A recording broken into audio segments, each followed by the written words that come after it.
dear beloved, Boss Mike, Cervera. Oh, ito. Sir Rato, magandang umaga din sa iyo. Okay, reaction lang po sa naging proklamasyon ninyo at hindi naging madali ang kampanya dahil nagkaroon ng pagbabanta at pagtatangka sa inyong buhay, Mayor.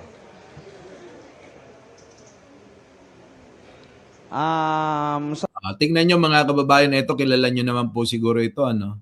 Si Richard Gomez ho, talo mga kababayan. Alam naman nating Duterte supporter po yon.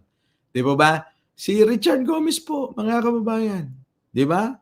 Talo. Oo, nalulungkot. Maraming nalulungkot. Wag ko kayo malungkot ba?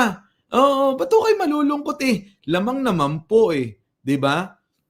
Lamang naman po ang alyansa. Oh, sa kanila ilan ho ba? 4 kasama si Manang Amy kung sakasakali. 2 po saan? Sa Dilawan o sa Pinklawan o 6 naman po sa alyansa. Oh, mga kababayan, sa bilang ho ng mga kandidato natin panalo. Hindi ho natin talaga masasabi yung gusto ng mga Pilipino eh.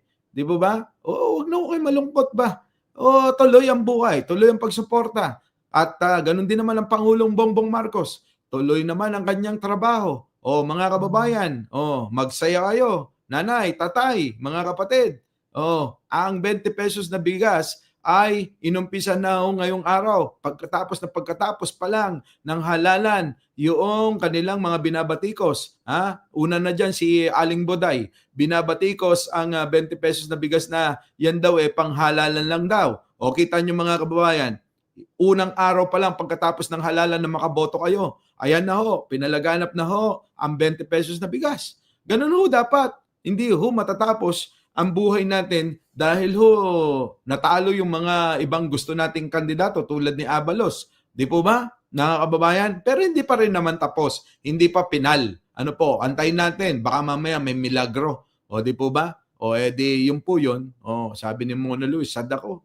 Dito sa Hong Kong, mataas is, yun na nga, sabi ko nga sa inyo, mga kababayan, hindi lang ho kayo nalulungkot, pero wag ho yung lungkot ninyo ang magdala sa inyo para mawalan kayo ng gana para suportahan si Pangulong Bongbong Marcos. Bakit to, mga kababayan? Suportahan natin tuloy-tuloy sapagkat kita nyo naman ang ginagawa ng mama.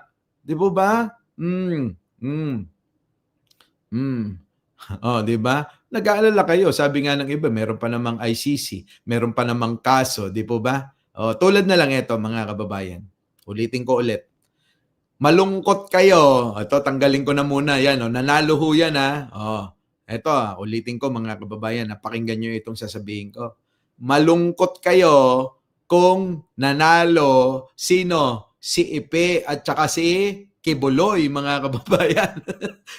Putik na yun talaga. Mga kababayan, kapag ka nanalo si Kibuloy at saka si Philip Salvador, mga kababayan, talagang sabihin nyo na talagang, ano ba talaga, ayaw nyo na ba kay Pangulong Bongbong Marcos? Di po ba? Yan ho yun, mga kababayan. Hindi naman ho, nanalo ba si Kibuloy?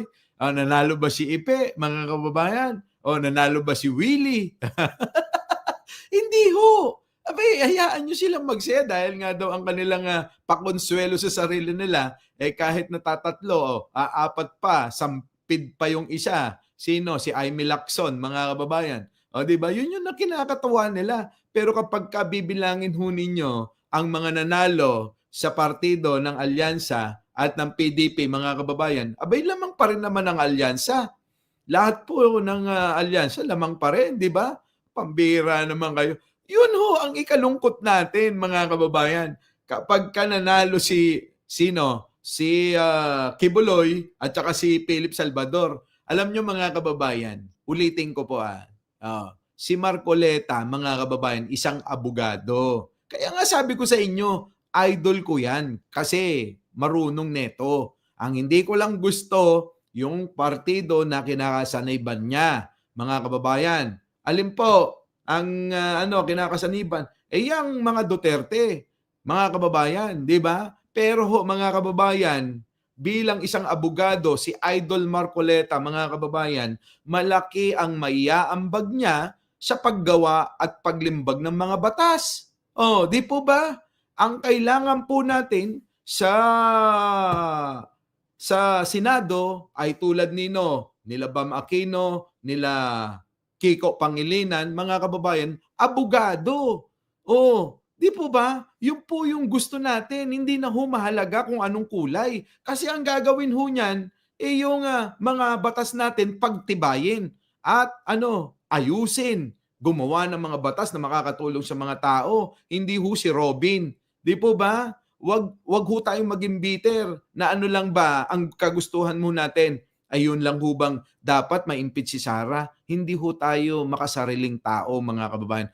Isipin nyo maigi, hindi ho tayo makasariling tao. Na kung yun lang yung ating pakay, kaya kailangan manalo yung mga line-up ng alyansa, ano na ho pagkakaiba natin sa mga DDS? Isipin nyo maigi, mga kababayan, tanggalin yung galit sa inyong mga puso't isip. Kung ang ating aim lang pala ay para matanggal si Sara, hindi na ho natin iisipin yung maaaring magiging resulta dahil yun lang yung gusto natin mangyari, matanggal si Sara. Mga kababayan, wala na ho tayong pagkakaiba sa mga DDS. Hindi na ho tayo naiiba sa kanila. Iba ho tayo. Ipilit nating iba. Kaya nga sinasabi ko na irespeto natin yung nangyari. Yan, tulad ni Abalos, sayang. Kaya lang hindi pinalad, di po ba? Wala tayong magagawa. Hindi ho ginusto eh. Hindi kinaloob ni Lord eh. Maaaring merong mga kababayan. Maaaring merong ibang plano ang si bro o kung anak hindi ka diyan, meron akong pagkakalagyan sa iyo. Isa pa mga kababayan na isang pwede nyong tignan. 'Di ba si Pangulong Bongbong Marcos? Di po ba't noong 2016 ay natalo? Mga kababayan, tignan nyo. Ano ang plano ng Diyos? Ang sabi kay Pangulo, anak, huwag kang mag-vice president. Kasi ang aking plano sa iyo ay maging presidente. Kung magiging vice president ka ngayon, hindi ka magiging presidente. Pero anong plano? Maging presidente siya. Ano nangyari? Mga kababayan, noong 2022, tumakbo. Naging presidente. Yun po yun. May lahat po ng nangyayari ay may plano si bro. Kaya wag ho tayong magpaalipin sa galit, sa sama ng loob, sa mga nangyayari sa mga bagay-bagay tulad ng politika. Di ba ba? Sipin po natin na yan pong mga yan ay may plano ang Panginoon. Kaya nangyayari. Yun po yun. Di ba ba? Ulitin ko. Hindi po tayo magtandem, hindi tayo talo. Bakit? 6 sa alyansa po ang nagwagi. 4 saan? Sa PDP, kasama yung Sampid mga kababayan. At 2 naman po sa alyansa. Kung inyong titignan mga kababayan, parang okay na rin. Di ba? Okay na rin. Bakit ho? Tignan nyo naman mga kababayan, kaysa naman po si Willie, kaysa naman po si Ipe, kaysa naman po si Kibuloy ang manalo. Kita nyo? Di po ba? Kung yung 3 na yan, tapos malalaglag sino? Si Bam, si Kiko, di po ba? At saka si Marcoleta. Tanong ko sa inyo, sino pipiliin ninyo? Itong pumasok na nawala, wala sa survey, mga kababayan, pero mga pumasok. Sino? Bam Aquino, Marcoleta, at saka si Kiko, mga kababayan, hindi ho pumapasok sa survey yan eh. Nasa dulo. Kumpara nyo naman kanino, mga kababayan, Willie Revillame. Sino pa? Si Philip Salvador, at saka si Kibuloy. Sino pipiliin ninyo? Mas gusto ko na ho yung nakapasok na etong si Bam Aquino, Kiko, at saka si Marcoleta. Kumpara doon sa 3 na nabanggit ko, mga kababayan. Napakatindi naman kung yung pa yung yung pa yung mananalo.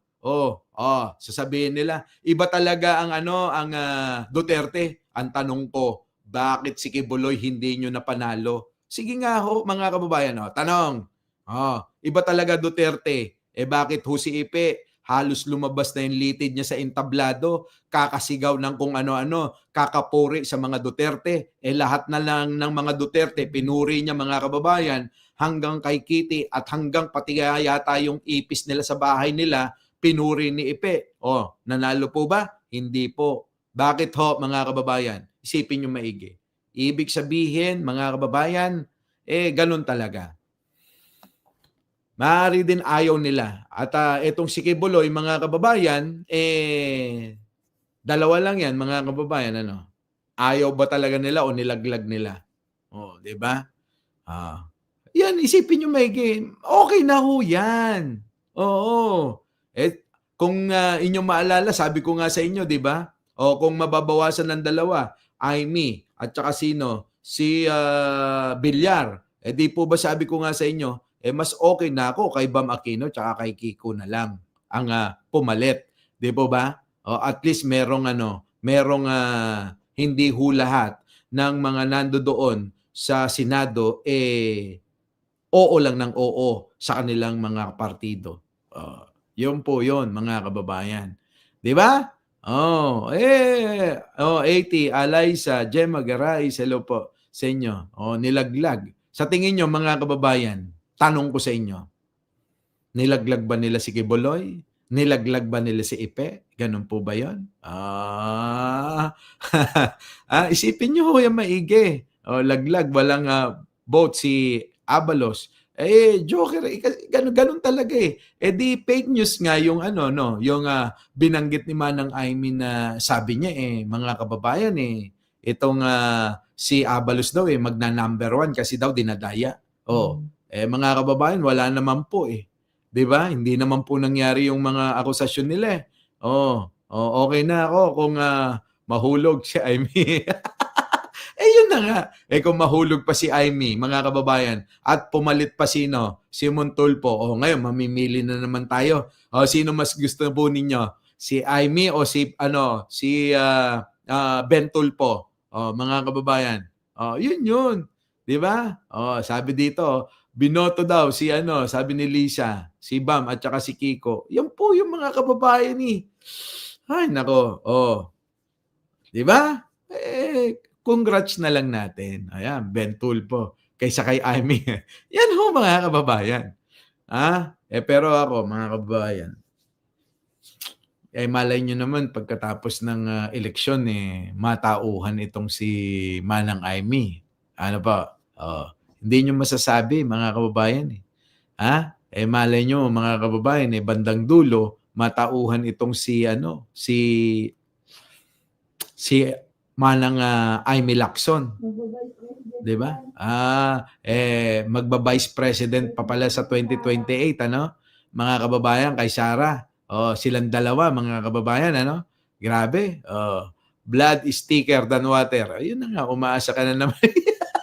Hindi ako umaasa. Hindi ako umaasa. Tas ba't si Bongo na number 1. Ayun na. Ang daming katanungan ng marami nating kababayan sa nangyaring resulta ng halalan. Ano mo naman po magagawa natin dyan? Taga lang. Wala ako Agoy. Kailan nakabalik ng ito. Ano sabi dito?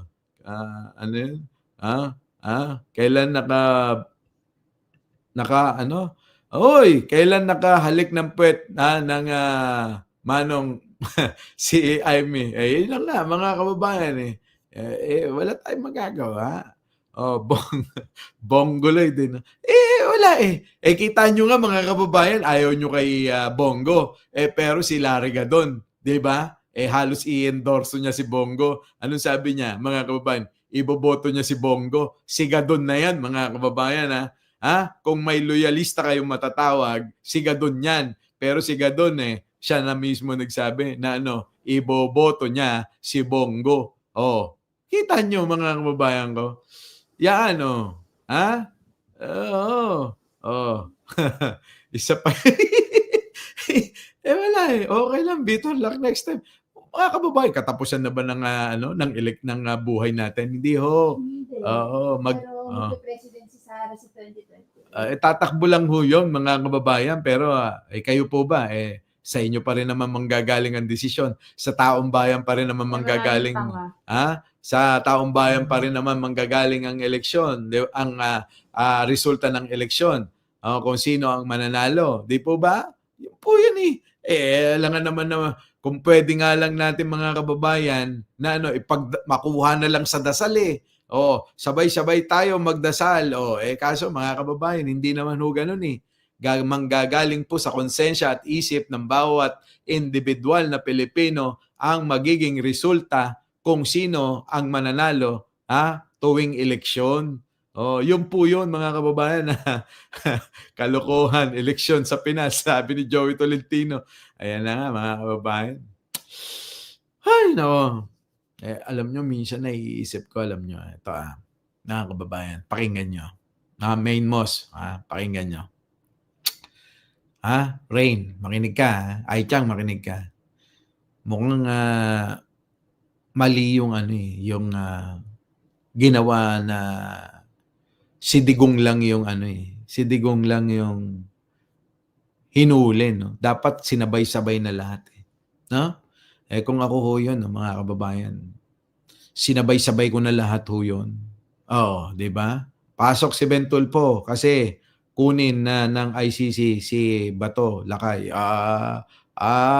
Pwede, no? Marami pa hong pwedeng mangyari. Alam nyo, so totoo lang, mga kababayan. Kung ako lang, dapat sinabay-sabay ko na silang lahat. Isang pakyawan na lang ba, mga kababayan?